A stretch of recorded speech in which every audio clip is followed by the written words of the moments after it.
सत श्री अकाल सारिਆਂ ਨੂੰ। मेरा नाम प्रिथीपाल सिंह गिल। ਅੱਜ ਆਪਾਂ ਜਿਹੜੀ ਗੱਲ ਕਰਨੀ ਹੈ ਇੱਕ ਇੰਪੋਰਟੈਂਟ ਜਿਹੜੀ ਨਿਊਜ਼ ਆਈ ਹੈ ਉਹ ਆਈ ਆ ਇੰਟਰਨੈਸ਼ਨਲ ਫਲਾਈਟਸ ਨੂੰ ਲੈ ਕੇ, ਉਹਨਾਂ ਦੀ ਓਪਨਿੰਗ ਨੂੰ ਲੈ ਕੇ, ਪਲੱਸ ਜਿਹੜਾ ਹੈਗਾ ਵਾ ਕਿ ਤੁਹਾਡੀਆਂ ਸ਼ਾਇਦ VFS ਬਾਰੇ ਜਾਂ ਆਇਲਸ ਸੈਂਟਰ ਬਾਰੇ, ਇਹਦੇ ਬਾਰੇ ਵੀ ਥੋੜੀ ਜਿਹੀ ਗੱਲ ਕਰਾਂਗੇ। ਸਭ ਤੋਂ ਪਹਿਲਾਂ ਤਾਂ ਬਹੁਤ ਚੰਗੀ ਖਬਰ ਜਿਹੜੀ ਆਈ ਹੈ ਉਹ ਆਈ ਹੈ ਨਿਊਜ਼ੀਲੈਂਡ ਤੇ UK ਤੋਂ। ਨਿਊਜ਼ੀਲੈਂਡ ਬਹੁਤ जल्दी सोच रहा वा कि इंटरनेशनल स्टूडेंट्स की एंट्री दोबारा तो शुरू कर देवे। उन्होंने वालों खबर ये सी कि जिहड़े इंटरनेशनल स्टूडेंट्स किसी वजह करके बाहर चले गए सी, पहला तो उन्होंने लैके आउण अंदर। वो कोशिश उन्होंने यही है कि एक ही एयरपोर्ट जिहड़ा वेलिंगटन एयरपोर्ट आ उन्हों का, उत्थे चार्टर फ्लाइट्स के थ्रू वो स्टूडेंट्स को लैके आउण। नाल दी नाल जिहड़े नवे इंटरनेशनल स्टूडेंट्स ने उन्हों दे वापसी बारे भी बहुत जल्दी कोई ना कोई डिसीजन तो न्यूजीलैंड तो सुनने मिल सकता वा। UK वालों चंगी खबर यह है कि UK भी कंटैंपलेट कर रहा वा कि जून दे विच वो अपनी इंटरनेशनल फ्लाइट्स को खोल देवे। UK की बहुत सारी यूनिवर्सिटीज़ ने अपने जोड़े प्रोग्राम ने सितंबर के अंडर ग्रैजुएट बच्चों लई, +2 तो बाद वाले बच्चों लई वो मिडल ऑफ सितंबर या बिगिनिंग ऑफ अक्तूबर कर देते हैं। थोड़ा जिहा उन्होंने इस गल ख्याल रखा वा कि जोड़ा भी स्टूडेंट उत्थे आऊगा उन्होंने 14 दिन लिए क्वारंटाइन रहना पऊगा, तो क्वारंटाइन का टाइम भी उन्होंने एडजस्ट किया वा। नाल उन्होंने बहुत सारी यूनिवर्सिटी ने अपने पोस्ट ग्रैजुएट प्रोग्राम जोड़े ने UK के उन्होंने डेट अक्टूबर से नवंबर 2 सैशन तो देते हैं, अगे जनवरी भी दे दिता वा, ताकि जोड़े पोस्ट ग्रैजुएट बच्चे ने जोड़े बच्चे इस मई या जुलाई नहीं जा पाए उन्होंने मौका मिल जाए, अगे 2 या 3 इंटेक उन्होंने दे देते हैं। एक चंगी गुड न्यूज़ आ UK वालों। UK भी बहुत जल्दी अपनी फ्लाइट्स खोल सकता वा, अपने इंटरनेशनल बॉर्डर खोल सकता वा इंटरनेशनल स्टूडेंट्स लिए। तो UK लिए तुसीं अपनी एप्लीकेशनस पा सकते हो।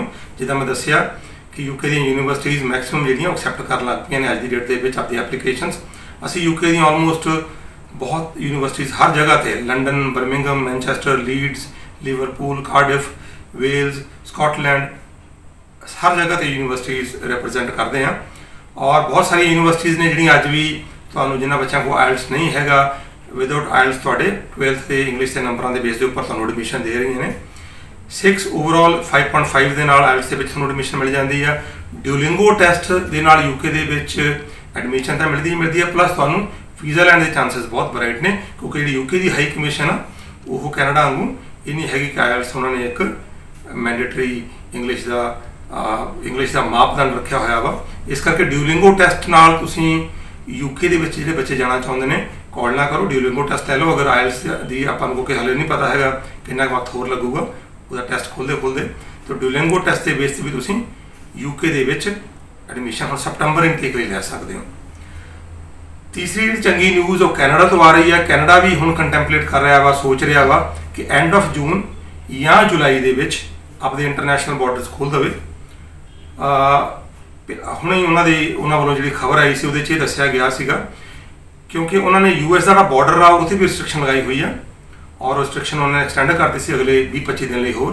उत्थे भी वो सोच रहे हैं कि जिहड़ियां फैमिलीज उत्थों आउणा चाहुंदियां ने वो रिस्ट्रिक्शन भी लिफ्ट कर लैण।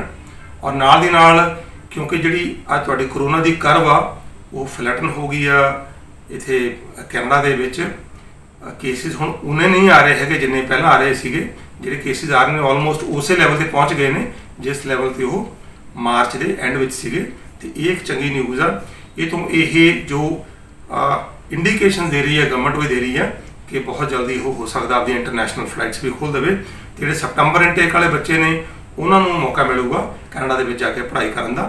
पर एक गल ख्याल रखने वाली है कि ये जो कुछ भी होगा जी कंट्रीज भी होगा जब इंटरनेशनल फ्लाइट्स खोलणगे फेजड मैनर के होगा, एकदम नहीं होगा, एकदम सारे नहीं जा पाएंगे। क्वारंटाइन का जो 14 दिन का पीरियड आ ये बारे भी देखना पऊगा। गवर्नमेंट भी ये बारे सोच रही है। UK के कुछ यूनिवर्सिटीज़ ने भी प्रिविलेज दी है कि क्वारंटाइन लिए तो फैसिलिटी हो स्टूडेंट्स को आप देंगे। यही फैसिलिटी न्यूजीलैंड की गवर्नमेंट भी सोच रही है, उन्होंने यूनिवर्सिटीज़ ने भी ये गल कही है। और नाल दी नाल कैनेडियन गवर्नमेंट भी इस पासे सोच रही है कि जो क्वारंटाइन का पीरियड आ जिन्हों कोल किसी वजह करके यह कोई सिस्टम नहीं है जिस जाके 14 दिन लिए एकांतवास रह सकन, तो गवर्नमेंट उस चीज़ को प्रोवाइड करूगी।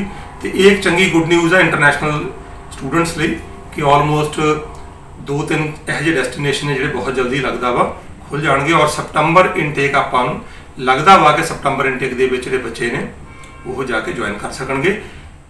एप्लीकेशन तुसीं सारे पासे खुलियां ने, यूके भी खुलियां ने एप्लीकेशन, तो मैं दस्सिया सीगा, न्यूजीलैंड भी खुलियां ने। नाल दी नाल एप्लीकेशन असीं कैनेडा की एक्सैप्ट कर रहे हैं सप्टंबर इनटेक दियां।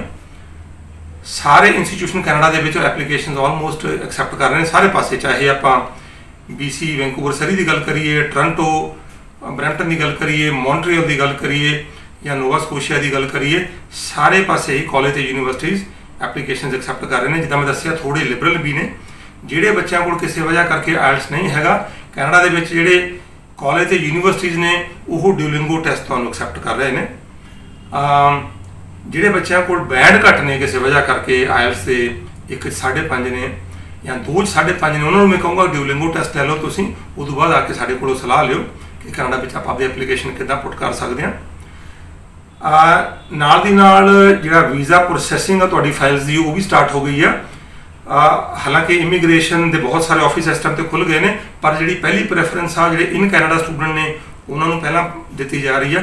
उन्होंने जिन्हें 4-4 5-5 महीने लगते सी एप्लीकेशन से, हुण 2-2 हफ्तियां दे विच रिजल्ट आ रहा वा। साढ़े कुछ रिजल्ट आए हैं जिहड़े अपने इत्थों स्टूडेंट्स ने अप्लाई किया वा, उन्होंने फाइल्स के उपर भी काम चल रहा वा। उन्होंने भी साढ़े जो मैं दस्सिया सी लास्ट वीडियो के विच कि साढ़े कुछ रिजल्ट आए हैं। थोड़ी जी पेशेंस तुहानूं जरूर रखनी पऊगी।